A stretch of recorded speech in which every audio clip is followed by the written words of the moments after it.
শিক্ষার্থীরা সবাই বুড়ে দিকে লক্ষ্য করো। দেখো বুড়ে একটা কি আছে, এটা আমরা কি করব, এই মাঝে যে সংখ্যা আছে এটা বিয়োগে ফেলা ফেলাইব। কি ফেলা? বিয়োগে, হ্যাঁ বিয়োগে ফেলা ফেলবো আমরা, ঠিক আছে? বিয়োগে ফেলা, ঠিক আছে? ওকে, কিভাবে ফেলা ফেলাই দেখো তো। এখানে কত আছে? 8। এবার দেখো 8 থেকে 3 বিয়োগ করলে কত থাকে বলো তো দেখি? 5। লও এই করে 5 বসিয়ে দেব। ওকে, ধন্যবাদ। এবার দেখো 8 থেকে 8 বিয়োগ করলে কত থাকে?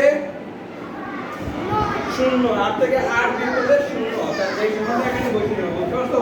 ওকে, এবার দেখো 8 থেকে 0 বিয়োগ করলে কত থাকবে?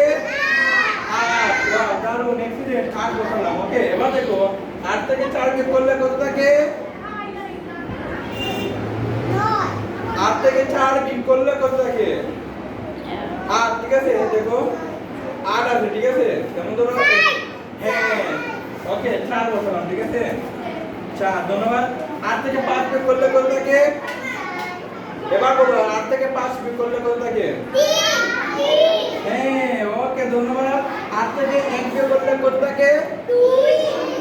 8 থেকে 1 বিয়োগ করলে 7, কত থাকে? 7। ওকে, এবার 8 থেকে 6 বিয়োগ করলে কত থাকে? 8 থেকে 6 বিয়োগ করলে 2। ওয়াও, 2 বসালাম এই করে, ঠিক আছে? এবার দেখো এখানে 8, এখানে 0, তাহলে 8 থেকে 0 বিয়োগ করলে কত থাকবে? 8 থাকবে। হ্যাঁ, ধন্যবাদ। বুঝতে পারছো? ওকে, এবার দেখো 8 থেকে 7 বিয়োগ করলে কত থাকবে? 1 বসিয়ে দিলাম। বুঝতে পারছো তোমরা? ধন্যবাদ তোমাদের সবাইকে।